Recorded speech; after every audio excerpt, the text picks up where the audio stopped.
Oh, this is the top meat. three, the big three. Yes, the big three. Let's start with female fighter of the year. A lot of great nominees, Noah, but we had to narrow it down to 5, and those 5 are Valentina Shevchenko, Kayla Harrison, Rose Namajunas, Juliana Pena, as we mentioned earlier, and the sleeper of the 5, but one of the best, Marina Rodriguez. Noah, what do you think? Big years for all 5 of these women, but Well, only one can come out. we will have a new winner this year, as That's last right. year's winner, Chris Cyborg, not quite able to make the cut, even though she had a good year. She went 2-0 this year. Yep.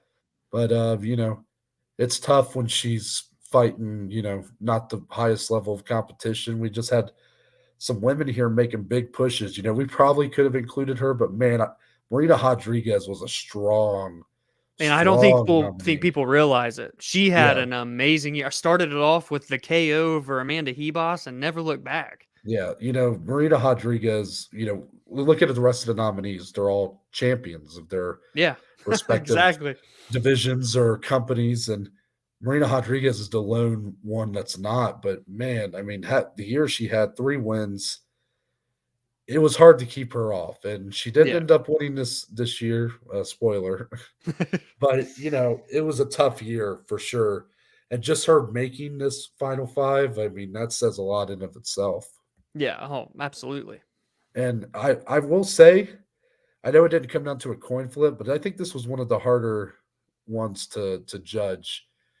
But I guess before we get too far into it, Dominic, I'll let you name off that winner so we can talk about her a little bit more. Ladies and gentlemen, the winner for the Female Fighter of the Year at the 2021 Joey's is Kayla Harrison. That's right, people. Back-to-back Joey's for Female Fighter of the Year. Non-UFC fighters. Noah, how about that? Yeah, she went 4-0 this year, all via finish. Basically dominated her way to a second straight women's flyweight championship, along with another $1 million, or I say flyweight, women's lightweight. Yeah. Sorry, everyone. The medicine's kicking in. But she had by far the best year in terms of dominance, in terms of, I want to say, making a statement.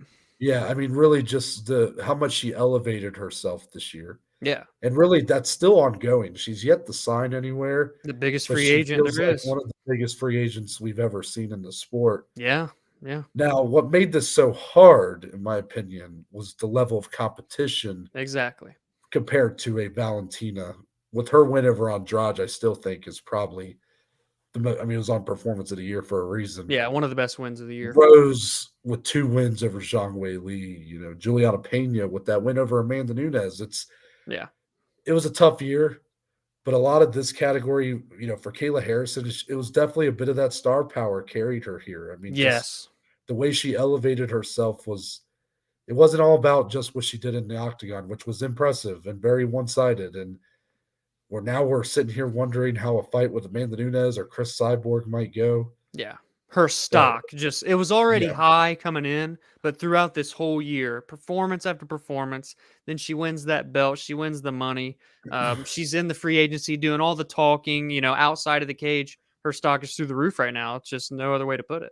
Yeah, and I guess if we're going to be an MMA award show, if we're going to be an MMA podcast and not strictly UFC, can you name someone outside the UFC who's had a better year than Kayla Harrison did in 2021? I mean, good luck. Yeah, so and that's just, no matter who you are, weight class, male, female, it doesn't matter. Yeah, so it was pretty clear once you really weighed all the factors that, kind of like how Time Magazine does their Person of the Year, right, Man of the Year, but it's not always meaning like the best. Yeah. It's a lot about who was the most, Donald Trump, the president always wins it because it's like someone who was the most talked about person, Right. The guy from Tesla just won it. Elon Musk. Elon Musk just won it just because he's a very discussed, yes, controversial figure, whatever.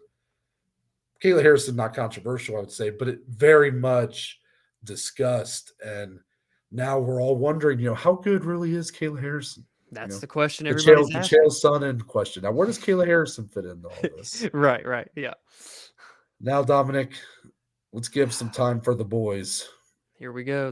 Well, it's not Saturday when this is coming out. I was going to say Saturdays are for the boys, but anyway, Mhm. the male fighter of the year. No, I mean, are we just jumping right into the nominees? I should say.